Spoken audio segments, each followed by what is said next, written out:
Hello friends, welcome back to my YouTube channel.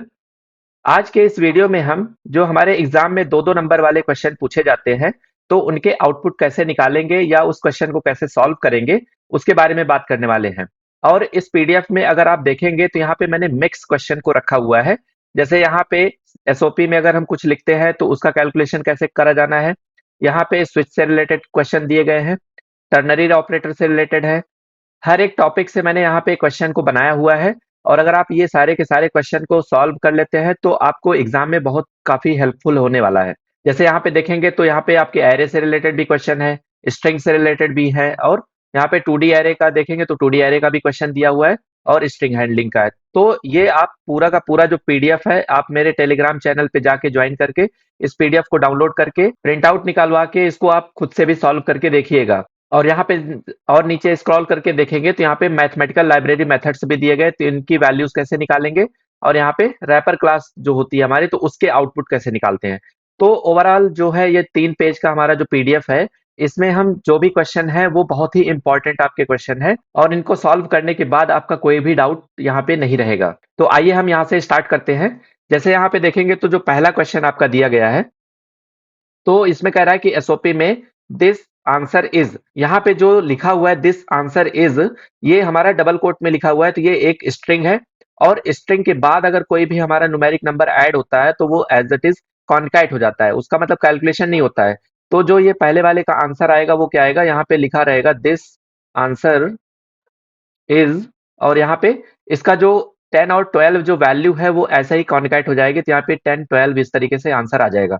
ठीक है, आप लोग याद रखिएगा कि अगर एसओपी में सबसे पहले अगर डबल कोट में कुछ भी लिखा हुआ है और उसके बाद यहाँ पे 1+2 इस तरीके से लिखा है, तो इसका जो आंसर आएगा वो क्या आएगा, जो डबल कोट में होगा वो एज इट इज आएगा। और इसके बाद अगर कोई नंबर आ रहा है या कोई कैरेक्टर आ रहा है तो वो एज इट इज कॉन्कैट हो जाएगा, तो यानी कि 1 2 ऐसे ही कॉन्कैट हो जाएगा। लेकिन अगर एसओपी में सबसे पहले यहाँ पे लिखा होता है नंबर 1+2 इस तरीके से नंबर लिखा है, और उसके बाद यहाँ पे कोई भी हेलो या कुछ भी लिखा हुआ है, तो ये क्या होगा, फिर ये पहले एडिशन होगा और उसके बाद यहाँ पे इसके साथ कॉन्कैटिनेशन होगा। तो यहाँ पे सबसे पहले वैल्यू ऐड होके 3 हो जाएगी और उसके साथ यहाँ पे क्या प्रिंट हो जाएगा, हेलो। तो ये चीज आप लोग याद रखिएगा कि स्ट्रिंग के बाद अगर कोई लेटर आता है तो वो एज इट इज कॉन्कैट हो जाएगा, और अगर उसके पहले आता है तो वो कैलकुलेट होने के बाद यहाँ पे कॉन्कैट होगा। तो पहले वाले का आंसर आप लोगों को समझ में आ गया होगा। दूसरे वाले का आउटपुट देखेंगे तो यहाँ पे ये ब्रैकेट में लिखा हुआ है, तो जब ये ब्रैकेट में कोई भी स्टेटमेंट या कोई एक्सप्रेशन लिखा होता है तब वहां पे क्या होता है कि स्ट्रिंग के साथ उसकी कैलकुलेशन होती है। मतलब ये जो दिस आंसर इज लिखा है ये तो एज इट इज आएगा, और यहाँ पे जो 10+2 है, 10+12 है, इसको कैलकुलेट कर लेगा। तो कैलकुलेट करने के बाद यहाँ पे कितना आ जाएगा, 22। मतलब इसका आंसर क्या आएगा, तो दिस आंसर इज 10+2 यानी कि 22 इसके साथ लिख के आएगा। ठीक है, इसी तरीके से जो थर्ड वाला स्टेटमेंट दिया गया है तो इसमें एसओपी में लिखा हुआ है रिजल्ट इज। अब यहाँ रिजल्ट इज में अगर हम स्ट्रिंग के साथ कोई डिवाइड या मल्टीप्लिकेशन करते हैं तो वो काम नहीं करेगा। तो जैसे इसको जो अगर हम पहले सॉल्व करेंगे 3/2, तो यहाँ पे इसका आंसर कितना मिलेगा, 1। और उसके बाद यहाँ पे प्लस लगा हुआ है, और इस वाले को जब हम मॉड करेंगे 3 mod 2 तो इसका भी आंसर क्या मिलेगा, 1। तो इसका जो आंसर आएगा ओवरऑल वो आएगा रिजल्ट इज 1 1, क्योंकि स्ट्रिंग के बाद अगर हम देखेंगे तो यहाँ पे भी इस वाले तरीके से यहाँ पे ये निकल के आ रहा है। तो स्ट्रिंग के बाद अगर प्लस लगा है तो वो कॉन्कैट हो जाता है। तो इसका आंसर क्या आएगा, तो यहाँ पे लिखेंगे रिजल्ट इज 1 1, इस तरीके से इसका आउटपुट आएगा। ठीक है, अगला स्टेटमेंट देखते हैं। तो यहाँ पे लिखा है एसओपी में 15+20। अब यहाँ पे देखेंगे तो ये इंटीजर वैल्यू पहले दी गई है, उसके बाद में स्ट्रिंग दिया गया है। तो सबसे पहले इन दोनों का जब एडिशन हो जाएगा तो 20+10 30 35, और यहाँ पे लिख के आएगा क्या, is the result, is the result. तो इस तरीके से निकल के आएगा ये। फिर अगला वाला देखेंगे तो यहाँ पे a = 10 दिया है और एसओपी में a++ लिखा है। तो अब यहाँ पे एसओपी में अगर a++ लिखा है तो यहाँ पे जो इसकी वैल्यू आएगी वो कितनी आएगी। अब यहाँ पे 10 क्यों आया, क्योंकि यहाँ पे जो ये a++ लिखा है ये पोस्ट इंक्रीमेंट है। तो पोस्ट इंक्रीमेंट में पहले वैल्यू असाइन होती है, तो यानी कि 10 यहाँ पे पहले प्रिंट करेगा, बाद में इसकी वैल्यू क्या हो जाएगी, 11 हो जाएगी। तो यहाँ पे बाद में बढ़ने के बाद 11 हो रही है। ठीक है, लेकिन प्रिंट जब होगा तो प्रिंट हमारा 10 ही करेगा।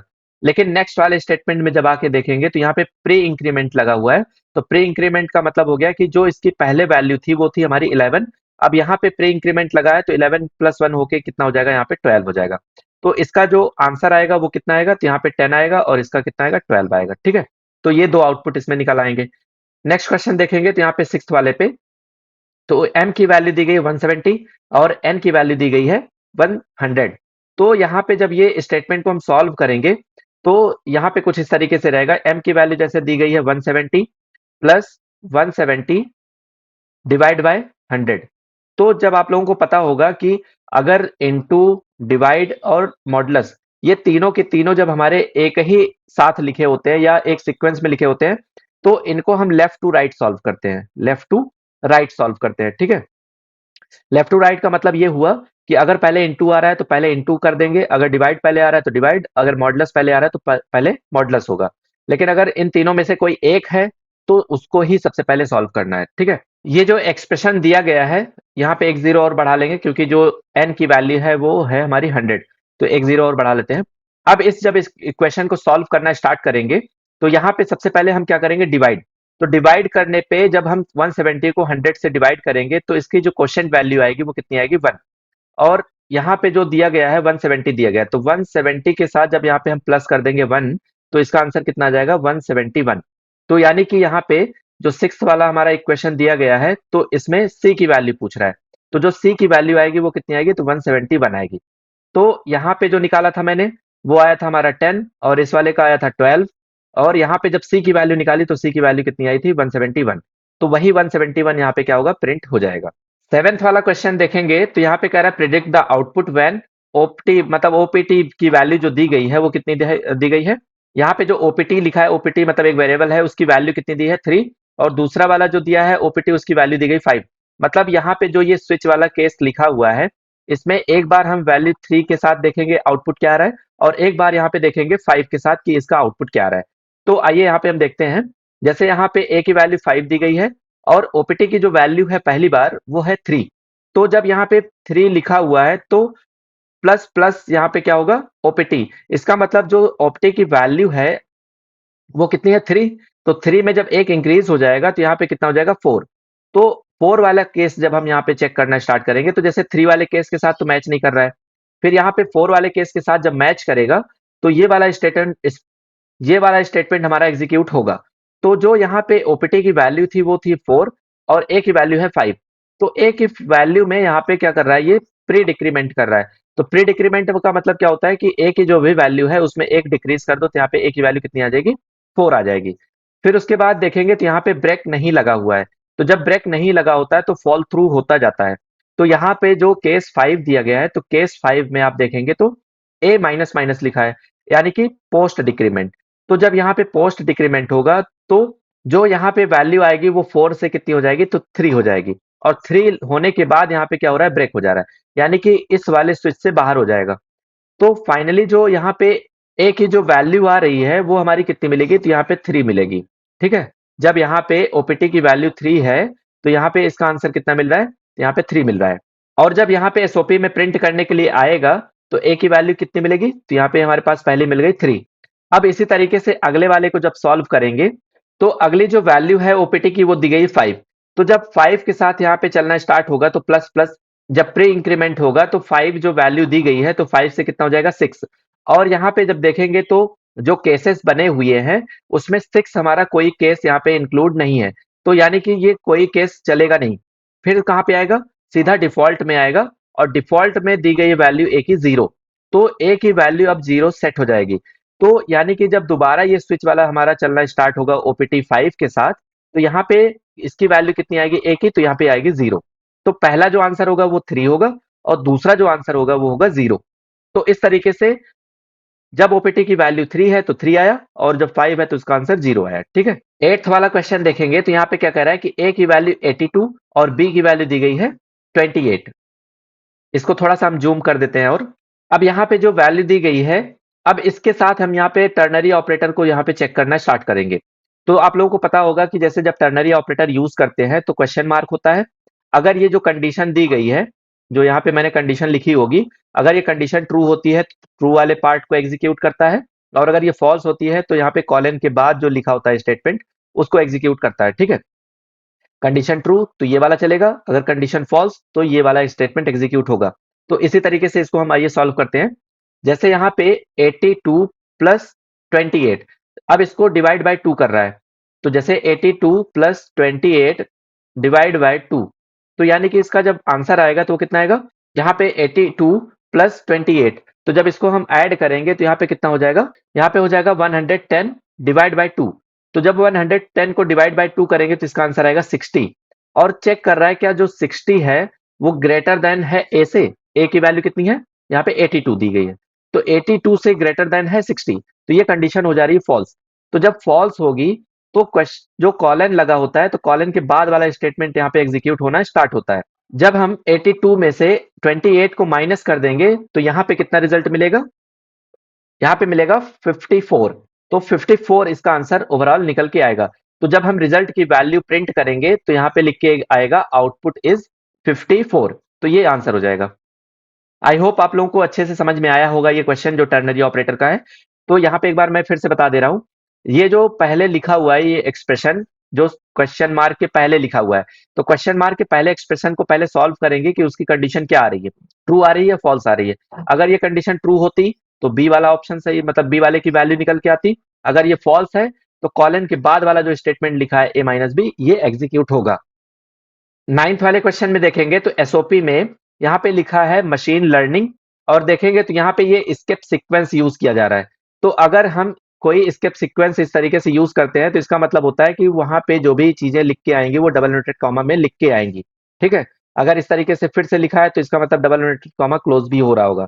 तो यहाँ पे देखेंगे तो ये मशीन लर्निंग डबल कोट में स्टार्ट हो रहा है, तो यहाँ पे इस तरीके से लग के जाए इस तरीके से लग के आएगा, और यहाँ पे लिख के आएगा मशीन लर्निंग, और डबल इनवर्टेड कॉमा क्लोज भी होगा क्योंकि यहाँ पे देखेंगे तो फिर से वही यूज किया जा रहा है स्टेप सीक्वेंस। तो जो आउटपुट मिलेगा वो ओवरऑल इस तरीके से मिलेगा।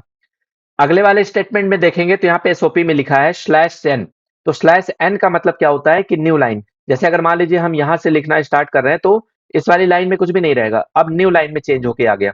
तो जब न्यू लाइन में चेंज होके आ जाएगा तो यहाँ पे देखेंगे तो रोबोटिक्स लिखा है, और वो भी स्टेप सीक्वेंस डबल कोड के साथ। तो यहाँ पे जो आउटपुट आएगा वो इस तरीके से लिख के आएगा रोबोटिक्स, ठीक है, और डबल कोट क्लोज हो जाएगा। तो ये वाला आउटपुट आएगा एक लाइन ऊपर को, एक लाइन स्केप करने के बाद। और थर्ड वाले में देखेंगे तो यहाँ पे क्या लिखा है एसओपी में, तो स्लैश एन मतलब न्यू लाइन हो जाएगी, और जो ए आई होगा वो क्या होगा, यहाँ पे डबल कोट में लिख के आएगा, तो एक लाइन फिर से यहाँ पे स्पेस छूटेगा और यहाँ पे ए आई जो होगा वो डबल कोट में इस तरीके से लिख के आएगा। तो ओवरऑल जो आंसर आने वाला है इसका वो क्या क्या आएगा, तो सबसे पहले तो यहाँ पे डबल कोट में मशीन लर्निंग लिखा होगा, फिर उसके बाद यहाँ पे एक स्लैश एन लगा है तो यानी कि एक लाइन यहाँ पे छुटी रहेगी, फिर उसके बाद डबल कोट में क्या होगा, यहाँ पे रोबोटिक्स लिख के आएगा, फिर उसके बाद एक लाइन यहाँ पे छूटी रहेगी और यहाँ पे क्या लिख के आएगा ए आई। तो इस तरीके से आउटपुट आएगा, मतलब यहाँ पे मशीन लर्निंग प्रिंट करने के बाद एक लाइन का स्पेस, फिर उसके बाद यहाँ पे रोबोटिक्स प्रिंट करने के बाद एक लाइन का स्पेस, और यहाँ पे ये इस तरीके से आउटपुट आपको मिल जाएगा। अगर आप लोगों को कोई डाउट होता है तो मेरे व्हाट्सएप नंबर पे आप मैसेज कर सकते हैं, या मेरा टेलीग्राम चैनल है उस पे आप मैसेज करके बता सकते हैं कि हमको सर ये डाउट हो रहा है, या आपके पास अलग एडवांस में कुछ क्वेश्चंस हैं जो आपको नहीं आते हैं तो आप मुझे पोस्ट करके पूछ सकते हैं, ठीक है। मैं उसका एक सेपरेट वीडियो आपको बना के दे दूंगा और भी लोगों के लिए वो हेल्पफुल हो जाएगा। अगला क्वेश्चन देखेंगे तो यहाँ पे कह रहा है कि री राइट एज डायरेक्टेड, मतलब यहाँ पे जो कोड लिखा हुआ है इसको हमको कन्वर्ट करना है किसमें, वाइल लूप में। तो आप लोगों को पता होगा कि आपके एग्जाम में या तो वाइल लूप से फॉर लूप में कन्वर्ट करने के लिए आता है या फॉर लूप से वाइल लूप में कन्वर्ट करने के लिए आता है। तो दोनों टाइप से क्वेश्चन आ सकते हैं, या जो तीनों के तीनों लूप होती है तो उनमें से किसी में भी कन्वर्ट करने के लिए आ सकता है। तो आप लोगों को बस उसका सिंटैक्स याद रखना है कि कैसे उसको हम कन्वर्ट करेंगे, ठीक है। तो जैसे आप लोगों को पता होगा कि जो फॉर लूप होती है तो फॉर लूप में सबसे पहले जो हमारा सेमी कॉलन लगा होता है उसके पहले जो लिखा होता है वो हमारा वेरिएबल इनिशियलाइजेशन होता है, फिर उसके बाद उसकी कंडीशन होती है, फिर लास्ट में यहाँ पे क्या होता है इंक्रीमेंट और डिक्रीमेंट होता है। तो यहाँ पे जब हमको वाइल लूप में कन्वर्ट करना है तो वाइल लूप में केवल हम क्या लिखते हैं, कंडीशन लिखते हैं। अगर मान लीजिए हमने लिखा है यहाँ पे वाइल लूप, तो वाइल लूप में क्या लिखा जाएगा, केवल कंडीशन। तो इसका इनिशियलाइजेशन कहाँ होगा, फॉर वाइल लूप के ऊपर। तो यहाँ पे हम लिख देते हैं जो भी वेरिएबल हमारे पास यूज होने वाले हैं, तो a equal to 10, b equal to 20, इस तरीके से मैंने लिख दिया। अब कंडीशन क्या है, तो कंडीशन हमारे पास दी है a less than equal to 50, तो यहाँ पे कंडीशन हम लिख देते हैं a less than equal to 50। फिर उसके बाद यहाँ पे स्टेटमेंट लिखेंगे। तो स्टेटमेंट कौन कौन से हैं फॉर लूप के? तो यही दोनों के दोनों स्टेटमेंट दिए गए हैं। एसओपी में ए की वैल्यू प्रिंट कर रहा है और उसके बाद एसओपी में बी की वैल्यू। तो यहाँ पे एसओपी में लिख देंगे ए और एसओपी में लिख देंगे बी। ये आप पूरा लिख लीजिएगा, एसओपी मैं यहाँ पे शॉर्ट में लिख दे रहा हूँ। और अब जब हम सारे स्टेटमेंट लिख लेते हैं यहाँ पे, तो उसके बाद हम इंक्रीमेंट डिक्रीमेंट करते हैं। तो यहाँ पे इंक्रीमेंट क्या हो रहा है? तो ए प्लस इक्वल टू 5, तो यहाँ लिख देंगे ए प्लस इक्वल टू 5 और इस तरीके से ब्रैकेट क्लोज कर देंगे। तो ये फॉर लूप से हमारा कन्वर्ट हो जाएगा किसमें? व्हाइल लूप में। ठीक है। तो जो भी आपका वेरिएबल इनिशियलाइजेशन होगा वो सबसे पहले लिखेंगे, व्हाइल में केवल कंडीशन आएगी और जो फॉर लूप के अंदर स्टेटमेंट लिखा होगा उस स्टेटमेंट को लिख देंगे और इंक्रीमेंट डिक्रीमेंट सबसे लास्ट में लिख के ब्रैकेट क्लोज कर देंगे। तो इस तरीके से यहाँ पे ये व्हाइल लूप में कन्वर्ट हो जाएगा। इसी तरीके से देखेंगे आप, तो वेरिएबल इनिशियलाइजेशन पहले दिया गया है और इसको कह रहा है कि यहाँ पे कन्वर्ट टू फॉर लूप में कन्वर्ट करना है। तो फॉर लूप में कन्वर्ट करने के लिए यहाँ पे सबसे पहले हम फॉर कीवर्ड का यूज करते हैं और उसके बाद यहाँ पे वेरिएबल का इनिशियलाइजेशन होता है। तो यहाँ पे लिख लेते हैं हम लोग इंट s इक्वल टू 0 और k इक्वल टू 1। इस तरीके से लिख दिया, सेमीकोलन लगा दिया। और कंडीशन क्या है? तो k less than equal to 10। तो यहाँ लिख देंगे k less than equal to 10, फिर सेमीकोलन। अब यहाँ पे इसके अंदर का जो पार्ट है, जो बॉडी है इसकी, वो क्या क्या है? तो k प्लस प्लस और s प्लस प्लस। तो ये दोनों के दोनों जो हैं वो इंक्रीमेंट हैं। तो दोनों को दोनों यहाँ पे हम क्या करेंगे? इस तरीके से लिख देंगे k प्लस प्लस और यहाँ पे s प्लस प्लस। इस तरीके से लिख दिया। अब जब यहाँ पे देखेंगे तो इसकी बॉडी में कुछ बचा नहीं है, तो इसको हम ऐसे ही छोड़ सकते हैं। और उसके बाद यहाँ पे लिख देंगे एसओपी में रिजल्ट इज, इस तरीके से लिख देंगे। तो ये हमारा फॉर लूप में कन्वर्ट हो जाएगा। जो मैंने यहाँ पे ये सेमीकोलन लगा दिया था मैंने, यहाँ पे सेमीकोलन नहीं कॉमा होगा, क्योंकि जो फॉर लूप होती है तो उसमें केवल दो ही सेमीकोलन हो सकते हैं। एक वेरिएबल इनिशियलाइजेशन के बाद में लगेगा, कंडीशन होगी, फिर उसके बाद इंक्रीमेंट डिक्रीमेंट होगा। ठीक है। तो जो ये इंक्रीमेंट डिक्रीमेंट मैंने किया है, ये जरूरी नहीं कि आप यहाँ पे ही लिखिए, आप यहाँ पे भी लिख सकते हैं k प्लस प्लस फिर उसके बाद s प्लस प्लस। तो दोनों के दोनों में इंक्रीमेंट यहाँ पे भी हो जाएगा और अगर आप यहाँ पे लिखते हैं तो यहाँ पे भी हो जाएगा। तो अगर आपने यहाँ लिखा है तो भी गलत नहीं है, अगर आपने यहाँ पे लिखा हुआ है तो भी गलत नहीं होगा आपका। ठीक है। तो इस तरीके से हम लूप में कन्वर्ट कर लेंगे। अब अगला देखेंगे तो यहाँ पे इवेलुएट करना है जो भी एक्सप्रेशन दिया गया है। तो यहाँ पे जैसे देखेंगे तो सबसे पहले a की वैल्यू 12, b की 13 और c की 10 दी गई। तो आइए इसमें हम पुट करते हैं। तो पुट करने के बाद इसका आउटपुट निकालते हैं। तो जैसे यहाँ पे लिखा हुआ है प्लस प्लस ए, तो प्लस प्लस ए का मतलब पहले इंक्रीमेंट होगा। तो यहाँ पे जब a की वैल्यू देखेंगे तो 12 दी गई है, तो यहाँ पे 12 की बजाय यहाँ पे कितना हो जाएगा? 13, क्योंकि 12 में एक इंक्रीमेंट हो जाएगा तो कितना हो जाएगा? 13। फिर उसके बाद b माइनस माइनस, तो b की वैल्यू जो दी गई है वो है 13। तो 13 में देखेंगे तो यहाँ पे ये पोस्ट डिक्रीमेंट है, तो पोस्ट डिक्रीमेंट में पहले वैल्यू असाइन हो जाती है। तो जो b की वैल्यू है वो 13 यहाँ पे आ जाएगी। बाद में जब यहाँ पे कहीं, जब बाद में कहीं इसकी b की वैल्यू यूज होगी तो वहां पे 12 यूज करेंगे। ठीक है। प्लस सी प्लस प्लस, तो सी की वैल्यू यहाँ पे दी गई है 10 और ये भी हमारा पोस्ट इंक्रीमेंट है, तो प्लस के साथ यहाँ पे क्या करेंगे? इसी तरीके से 10 लिख देंगे। तो यहाँ पे देखेंगे तो 13 इंटू 13 कितना हो गया? 169 प्लस 10। तो यहाँ पे जब इसको ऐड करेंगे तो इसका आ जाएगा 179। अगली बार जब यहाँ पे कैलकुलेट करना स्टार्ट करेंगे तो जो ए की वैल्यू हमारे पास थी ऊपर, जैसे यहाँ पे इस वाले स्टेटमेंट में ए की वैल्यू हमारे पास कितनी हो गई थी? 13। बी की वैल्यू यहाँ पे कितनी हो जाएगी? यहाँ पे हो जाएगी 12 और सी की वैल्यू कितनी हो जाएगी? तो यहाँ पे हो जाएगी 11। अब ये जो अपडेटेड वैल्यू है इसको हम नेक्स्ट एक्सप्रेशन में यहाँ पे सॉल्व करते टाइम पे यूज करेंगे। तो ए की वैल्यू हमारे पास यहाँ पे देखेंगे आप तो 13 है और 13 में देखेंगे तो पोस्ट डिक्रीमेंट है, तो 13 का 13 ऐसे ही रह जाएगा। प्लस प्लस प्लस बी, तो प्लस प्लस बी इसका मतलब हो गया कि जो बी की वैल्यू है वो प्री इंक्रीमेंट होगी। तो यहाँ पे हो जाएगा हमारा 13। 13 हो गया। अब 13 को डिवाइड करेंगे किससे? प्लस प्लस सी से। तो प्लस प्लस सी का मतलब 11 थी इसकी वैल्यू, तो प्लस प्लस जब होगा तो यहाँ पे कितनी हो जाएगी? 12। तो जब 13 डिवाइड बाई 12 होगा तो इसका आंसर आएगा 1 और 13 प्लस 1 जब ऐड करेंगे तो यहाँ पे कितना आ जाएगा? 14। तो इस वाले डी का जो आंसर आया था वो आया था 179 और इस वाले डी का जो आंसर आ रहा है वो कितना आ रहा है? 14 आ रहा है। अब यहाँ पे जो अपडेटेड वैल्यू है उसको हम नोट कर लेते हैं।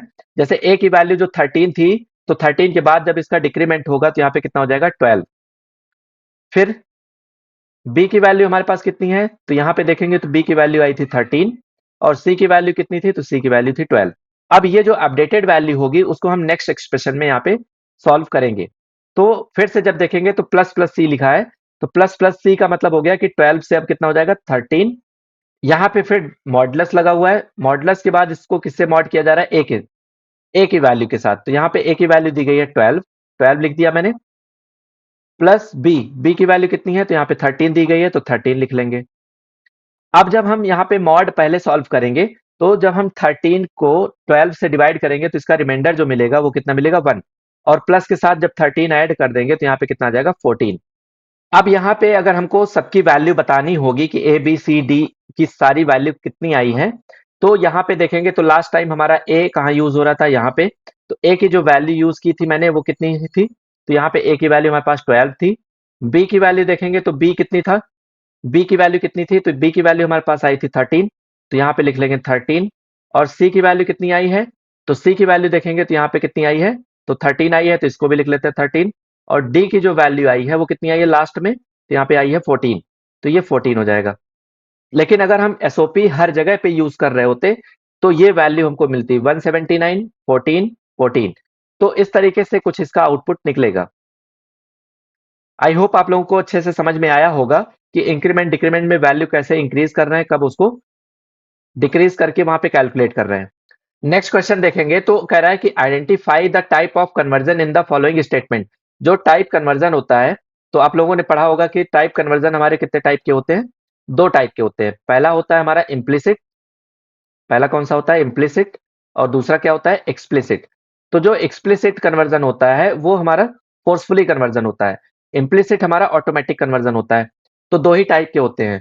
तो जिसमें ये ब्रैकेट में वैल्यू यूज की जाती है उसको हम लोग बोलते हैं एक्सप्लिसिट। उसको कौन सा टाइप कन्वर्जन बोलते हैं, एक्सप्लिसिट। और जिसमें डायरेक्टली कन्वर्जन किया जाता है उसको इम्प्लिसिट। तो आप इसी से पहचान कर सकते हैं इसकी। तो जब यहाँ पे देखेंगे तो ए और बी की जो वैल्यू आएगी तो वो इंटीजर में है, तो इंटीजर की जो साइज होती है वो कितनी होती है, 4 बाइट होती है। और इसको हमको शॉर्ट में ले जाना है यानी कि 2 बाइट में। तो 2 बाइट में वैल्यू एडजस्ट करने के लिए इसकी टाइप कास्टिंग करनी पड़ेगी।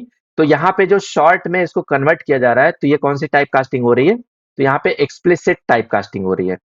ठीक है, तो ये तो मैंने आइडेंटिफाई कर लिया कि यहाँ पे एक्सप्लिसिट टाइप कास्टिंग है। अब नेक्स्ट वाले में देखेंगे तो यहाँ पे कैर सी इक्वल टू 65 दिया गया है। तो जो ये 65 लिखा है ये आस्काई वैल्यू है। तो जब यहाँ पे सी में इसकी वैल्यू जाएगी तो ये ऑटोमेटिक चली जाएगी, तो इसको हम बोलेंगे इम्प्लिसिट टाइप कन्वर्जन। यहाँ पे ऑटोमेटिक कन्वर्जन हो रहा है यानी कि 65 ना होके यहाँ पे सी की जो वैल्यू आएगी वो आएगी कैपिटल ए, क्योंकि कैपिटल ए की जो वैल्यू होती है वो कितनी होती है, 65। तो इस तरीके से आ जाएगा। फिर ए की वैल्यू 2 दी गई है और बी की वैल्यू 6 दी गई है। ए और बी को जब डिवाइड किया जाएगा तो यहाँ पे लिखा होगा ए डिवाइड बाई मतलब 2 डिवाइड बाई 6। तो जो इसका आंसर आएगा वो आएगा पॉइंट में। तो जो पॉइंट में आएगा तो इसकी वैल्यू डबल में कन्वर्ट कर दी जा रही है। तो यहाँ पे जब ये ब्रैकेट में यूज किया जा रहा है तो इसको हम लोग कौन सा टाइप कन्वर्जन बोलेंगे, तो इसको बोलेंगे एक्सप्लिसिट टाइप कन्वर्जन। ठीक है, क्योंकि यहाँ पे जब ब्रैकेट लगाते हैं तब भी हम उसको क्या बोलते हैं, एक्सप्लिसिट टाइप कन्वर्जन बोलते हैं। तो इस तरीके से यहाँ पे हमने आइडेंटिफाई कर लिया कि कौन कौन से स्टेटमेंट में कौन सा टाइप कन्वर्जन हो रहा है। नेक्स्ट वाले क्वेश्चन में देखेंगे तो कह रहा है कि identify the following Java statement as an example of unboxing. अब यहाँ पे जो स्टेटमेंट दिया गया है पहला वाला, तो पहले वाले स्टेटमेंट में देखेंगे तो इंटीजर जो ये इस तरीके से लिखा हुआ है ये रैपर क्लास के डेटा टाइप है। जिससे जो आप लोग रैपर क्लास पढ़े होंगे, तो रैपर क्लास में क्या होते हैं कि जो भी डेटा टाइप होते हैं वो सारे के सारे कैपिटल में लिखे जाते हैं। जैसे इंटीजर है तो यहाँ पे पूरा का पूरा इंटीजर लिखा होगा, डबल है तो पूरा का पूरा इस तरीके से डबल होगा और पहला लेटर सब में कैपिटल होता है। कैर है तो कैरेक्टर यहाँ पे पूरा का पूरा इस तरीके से लिखा होता है। ठीक है, और ये सी कैपिटल होता है। तो रैपर क्लास के जो डेटा टाइप होते हैं वो पूरे के पूरे लिखे जाते हैं। तो इस तरीके से देखेंगे तो यहाँ पे जो 687 जो इंटीजर की वैल्यू दी गई है ये रैपर क्लास की है। ठीक है, और इसी तरीके से जब दूसरा देखेंगे तो दूसरा जो ये डबल डेटा टाइप यूज किया जा रहा है तो कैपिटल डी लिखा हुआ है, तो ये रैपर क्लास का है। अब रैपर क्लास से यहाँ पे क्या किया जा रहा है, इसको प्रिमिटिव डेटा टाइप में चेंज किया जा रहा है। तो जो डी की वैल्यू थी वो रैपर क्लास थी, जो डी की वैल्यू आ रही है वो किस में आ रही है, रैपर क्लास में, रैपर क्लास में है। और इसको जो है प्रिमिटिव में कन्वर्ट किया जा रहा है। तो जब हम रैपर क्लास से प्रिमिटिव में कन्वर्ट करते हैं तभी उसको हम लोग क्या बोलते हैं, अनबॉक्सिंग बोलते हैं। तो यहाँ पे जो ये वाला स्टेटमेंट लिखा है ये हमारी अनबॉक्सिंग का एग्जाम्पल है। अब यहाँ पे देखेंगे तो give the output for the following, यहाँ पे हमको आउटपुट बताना है, स्ट्रिंग से रिलेटेड क्वेश्चन दिया गया है। तो यहाँ पे देखेंगे तो ए की वैल्यू दी गई स्मार्टफोन और बी की वैल्यू दी गई है ग्राफिक आर्ट। तो ए की जो वैल्यू स्मार्टफोन और बी की ग्राफिक आर्ट दी गई है, तो इसमें सब स्ट्रिंग करना है। सब स्ट्रिंग का मतलब हो गया कि जिस वाले स्ट्रिंग से यहाँ पे वैल्यू निकालनी होगी तो उसका इंडेक्स दिया होगा और उसकी वैल्यू वहां से हम निकालना स्टार्ट करेंगे। तो जैसे ए डॉट सब स्ट्रिंग लिखा है और 2,5, तो ए का मतलब हो गया इस वाले स्ट्रिंग से हमको सब पार्ट निकालना है, और 2,5 का मतलब क्या हुआ कि 2 से स्टार्ट करना है, और जो 5 दिया है तो 5 - 1 यानी कि 4 तक के पूरे स्ट्रिंग को हमको सब पार्ट निकालना है। तो यहाँ पे इंडेक्सिंग कर लेते हैं, जैसे ये 0 इंडेक्स पे है, ये 1 2 3 4 इस तरीके से है। तो 2 से केवल 4 तक निकालना है, तो 2 3 4 यहाँ पे जो आ रहा है वो आ रहा है ए आर टी। तो एच में जो वैल्यू आएगी वो क्या आएगी, ए आर टी आएगी इस तरीके से। फिर अगले वाले में देखेंगे तो बी डॉट सब स्ट्रिंग 8 लिखा है। तो बी डॉट सब स्ट्रिंग 8 का मतलब हो गया कि 8 के आगे वाली पूरी की पूरी स्ट्रिंग। तो 8 कहाँ पे आ रहा है, तो 4 तक यहाँ पे तो था ही, लेकिन ये बी वाले में पूछ रहा है, तो बी वाले में हम इंडेक्सिंग करेंगे जब, तो ये हमारा होगा 0 1 2 3 4 5 6 7 8। अब यहाँ पे देखेंगे तो 8 के आगे वाली पूरी स्ट्रिंग हमारे पास आएगी। तो यहाँ पे स्मॉल ए आर टी आ रहा था। अब इस वाले में अब देखेंगे तो यहाँ पे जो आर्ट लिख के आ रहा है वो हमारा कैपिटल ए आर टी होगा। और कैपिटल ए आर टी अगर मान लीजिए इस तरीके से लिखा है, capital A R T dot to upper case, इस तरीके से जब लिखा होगा तो जो स्ट्रिंग में दिया होता है उसको अगर टू अपर केस करते हैं तो वो पूरा का पूरा क्या होता है, कैपिटल में कन्वर्ट हो जाता है। तो स्मॉल लेटर में आया हमारा ए आर टी और पूरा का पूरा कैपिटल लेटर में ए आर टी आया, आर्ट। और उसके बाद एच, और इसको चेक कर रहा है, तो एच की वैल्यू जब प्रिंट करेंगे तो एच में आ जाएगा हमारा कितना, ए आर टी। और इसको कह रहा है कि के dot equals ignore case H. तो के की जो वैल्यू है वो हमारी आई है कैपिटल ए आर टी इस तरीके से। और इक्वल्स इग्नोर केस इसका मतलब हो गया कि जब इसको हम कंपेयर करना स्टार्ट करेंगे तो इसके केस को इग्नोर करेंगे, जैसे यहाँ पे स्मॉल ए आर टी दिया गया है इस तरीके से, A R T small letter में दिया है। तो इसके जब केस को इग्नोर करके यहाँ पे चेक करना स्टार्ट करेगा तो दोनों के दोनों सेम लेटर होंगे, तो यहाँ पे जो इसका आंसर आएगा वो मिलेगा ट्रू। ठीक है। तो एच की वैल्यू आई हमारे पास आर्ट स्मॉल लेटर में, और के की जो वैल्यू आएगी वो कैपिटल लेटर में आर्ट आएगी, और जब इसको हम कंपेयर करेंगे तो यहाँ पे इसका आंसर क्या मिलेगा, ट्रू मिलेगा। अब यहाँ से एरे के क्वेश्चन स्टार्ट हो रहे हैं, तो यहाँ पे आइए हम देखते हैं कि एरे के क्वेश्चन को कैसे हमको सॉल्व करना है।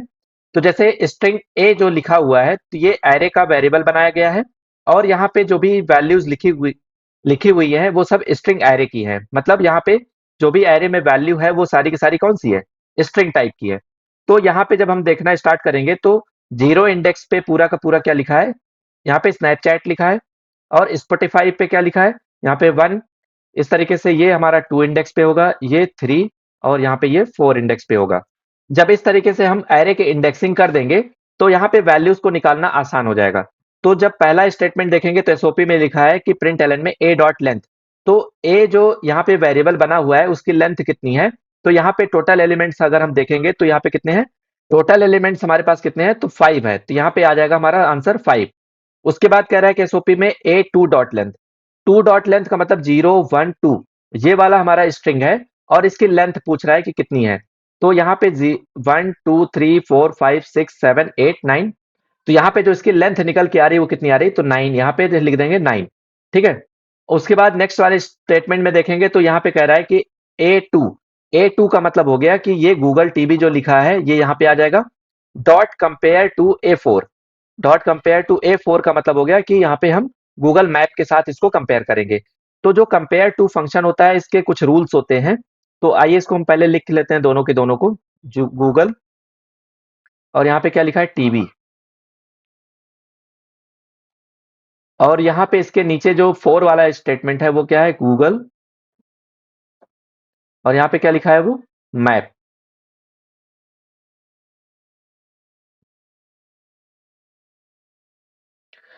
तो जब हम कंपेयर करना स्टार्ट करते हैं तो जो जो लेटर हमारे सेम मिलते जाते हैं उसको हम इग्नोर करते जाते हैं। तो जैसे यहाँ पे देखेंगे तो गूगल इसमें भी लिखा है, गूगल इसमें भी लिखा है, स्पेस भी यहाँ लगा है, स्पेस भी यहाँ लगा है, तो इन सबको हम इग्नोर करते जाएंगे। ठीक है। इसके बाद देखेंगे तो यहाँ पे टी मिल रहा है और यहाँ पे एम मिल रहा है। तो टी की जो ASCII वैल्यू होगी वो यहाँ पे लिखेंगे और एम की जो ASCII वैल्यू होगी उसको यहाँ पे लिख देंगे। तो टी और एम की ASCII वैल्यू हमको यहाँ पे पता होनी चाहिए। तो आइए हम यहाँ पे ढूंढ लेते हैं कि ASCII वैल्यू कितनी होगी इसकी।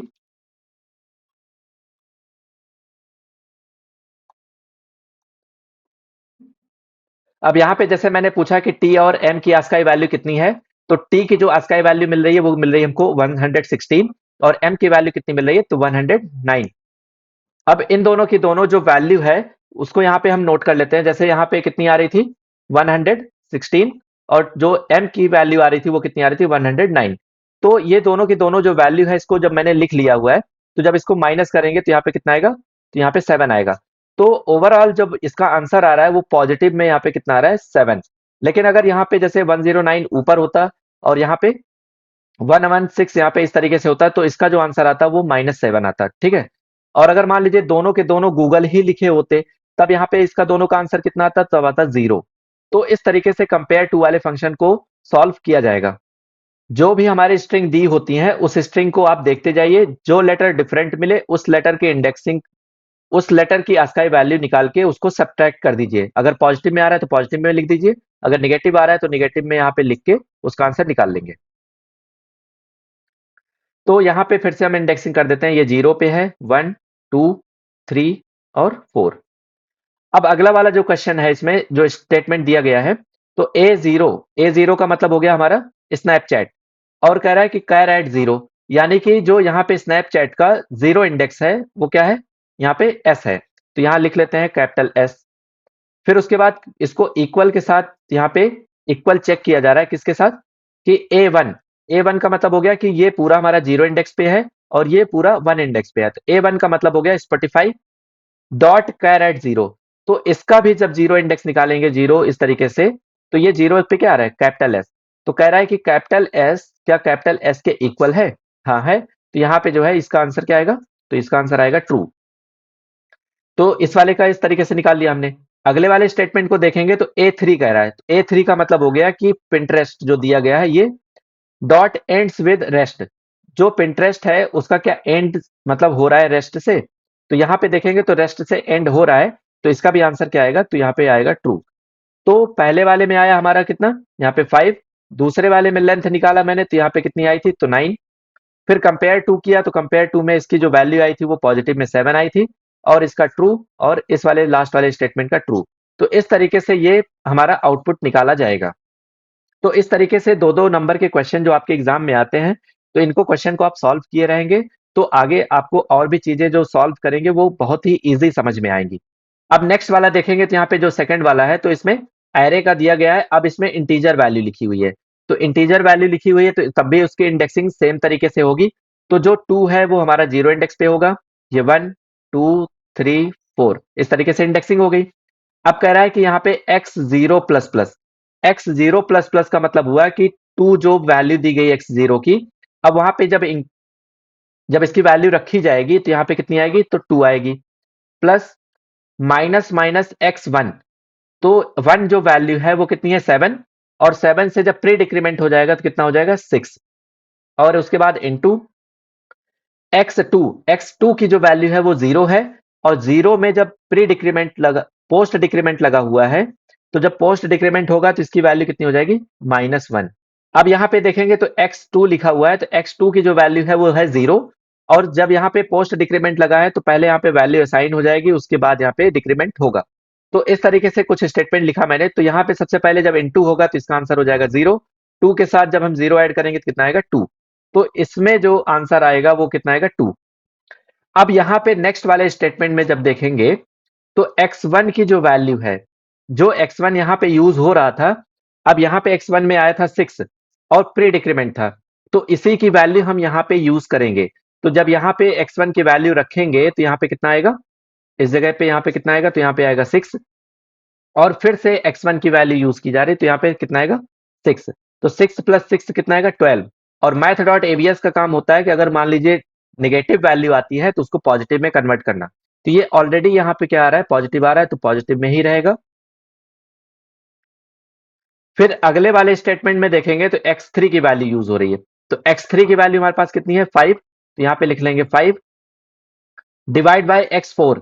तो x4 की जो वैल्यू है वो कितनी है, तो यहाँ पे हमारे पास दी गई है 8, तो इसको हम यहाँ पे डिवाइड बाय 8 लिख देंगे, प्लस ये हमारा एक ब्रैकेट में हो गया। x3 की वैल्यू यूज हो रही है, तो x3 का मतलब 5, तो यहाँ पे मैंने लिख दिया 5 मॉड x4 की वैल्यू कितनी है तो 8, तो मॉड 8 कर दिया।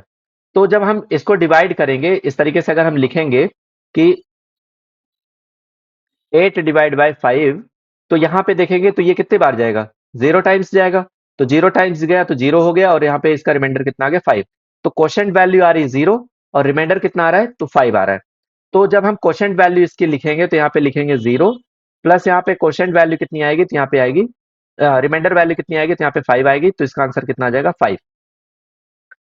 तो यहाँ पे अलग अलग जब हम आंसर निकाले हुए हैं तो इस वाले का आंसर आ रहा है 2, उसके बाद यहाँ पे जब दोबारा मैंने निकाला तो इसका आया 12 और तीसरे वाले का आ रहा है 5। तो 2, 12 और 5 इस तरीके से इसका आउटपुट यहाँ पे निकल के आ जाएगा। नेक्स्ट वाला जो थर्ड का क्वेश्चन दिया गया है इसमें देखेंगे तो कैरेक्टर ए लिखा हुआ है, तो इसका मतलब जो ए का वेरिएबल टाइप है वो क्या है, कैरेक्टर फॉर्म में है।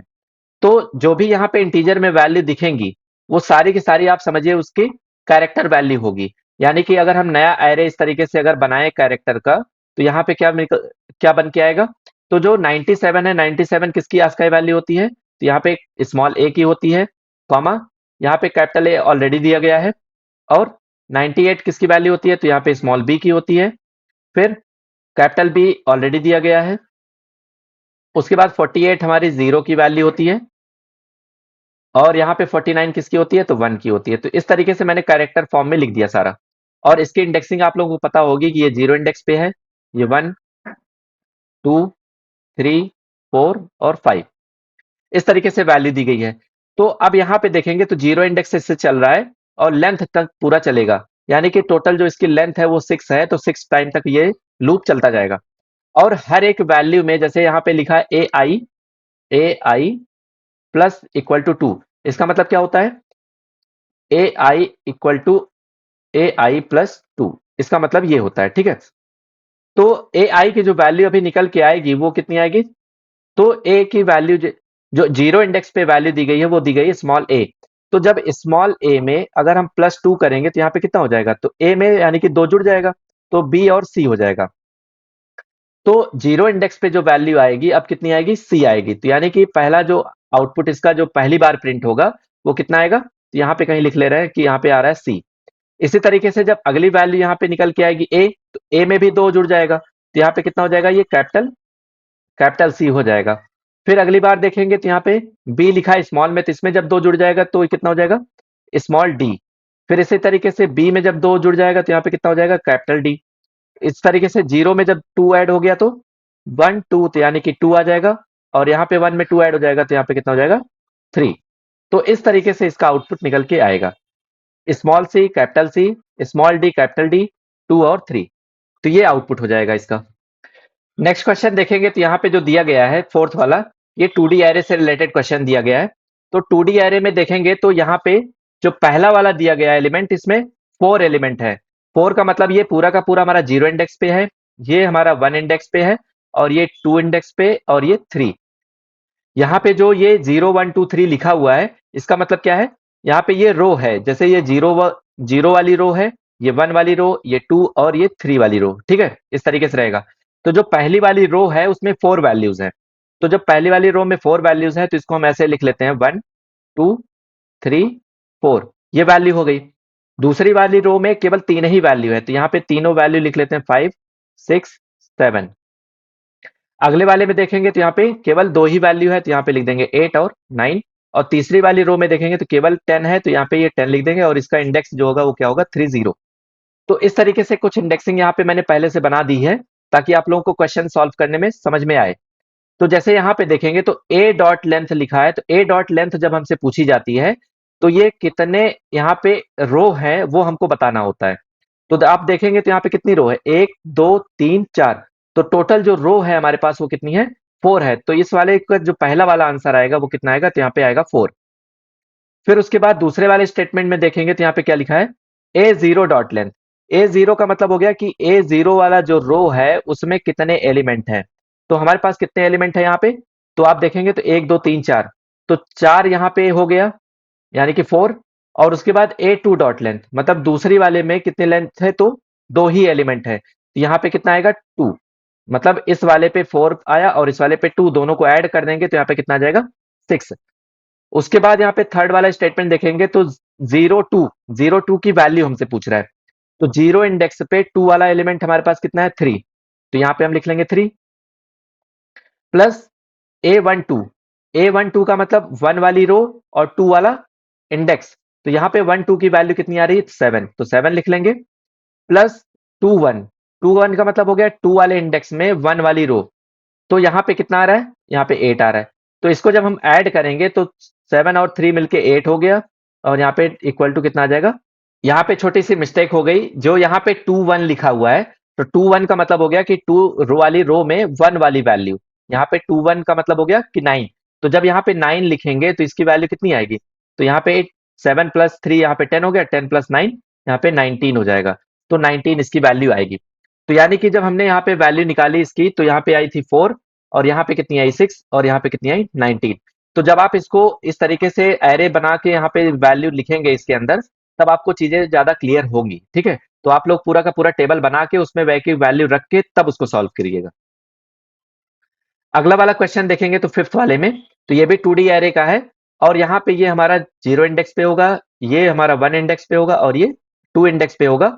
और इसके अंदर जो इंडेक्सिंग होती है वो भी हमारी 0 1 2 के फॉर्म में होती है, इस तरीके से 0 1 2, फिर इसके अंदर 0 1 2।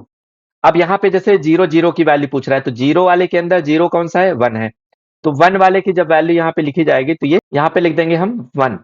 फिर उसके बाद यहाँ पे देखेंगे तो इस B10, तो 1 वाले इंडेक्स पे 0 की वैल्यू कितनी है, तो 3 है, तो यहाँ पे 3 हो जाएगा। और यहाँ पे जब देखेंगे तो प्लस प्लस B20, तो 20 की वैल्यू कितनी है, तो 2 है, तो यहाँ पे लिख देंगे 2, और प्री इंक्रीमेंट लगा है तो यहाँ पे कितना हो जाएगा 3। तो जब यहाँ पे इसकी वैल्यू अगर यूज की जाएगी, तो बाद में हमारे पास कितनी आएगी B की 0 0, तो यहाँ पे बाद में इंक्रीमेंट हो जाएगा, तो इसकी जो वैल्यू रखी जाएगी वो रखी जाएगी 2। 10 की वैल्यू देखेंगे तो 10 में पोस्ट डिक्रीमेंट लगा हुआ है, तो पोस्ट डिक्रीमेंट का मतलब हो गया कि इसकी वैल्यू बाद में डिक्रीमेंट होगी। तो 3 से जब बाद में डिक्रीमेंट हो गया तो यहाँ पे कितना आ जाएगा 2। इसकी वैल्यू पहले ही इंक्रीमेंट हो चुकी है प्री इंक्रीमेंट में, तो 3 हो चुकी है, तो इसकी वैल्यू आएगी 3। तो यानी कि जब सारी की सारी वैल्यू प्रिंट होगी तो 2 2 3 इस तरीके से ये वैल्यू प्रिंट होके आ जाएगी। तो इस तरीके से मैंने पार्ट 1 जो ये पहला मैं वीडियो बना रहा हूँ, इसमें मैंने एरे तक के क्वेश्चन को कंप्लीट कर दिया हुआ है। आगे के जो इसके वीडियो बनेंगे पार्ट 2 वाले, उसमें मैं स्ट्रिंग हैंडलिंग और मैथ के जो लाइब्रेरी वाले क्वेश्चंस हैं उनको डिस्कस करूंगा। तो अगर आप लोगों ने ये वीडियोस देखा है तो इसको लाइक सब्सक्राइब कर दीजिए, और जिसका जो सेकंड पार्ट अपलोड करूंगा, जैसे यहाँ पे देखेंगे तो आप मैथमेटिकल लाइब्रेरी फंक्शन है, और ये सारे के सारे स्ट्रिंग वाले हैं, तो इनको मैं डिटेल में कवर करूंगा। ठीक है, तो आप लोग इसको जरूर देखिएगा। चलिए मिलते हैं नेक्स्ट वीडियो में। Thank you.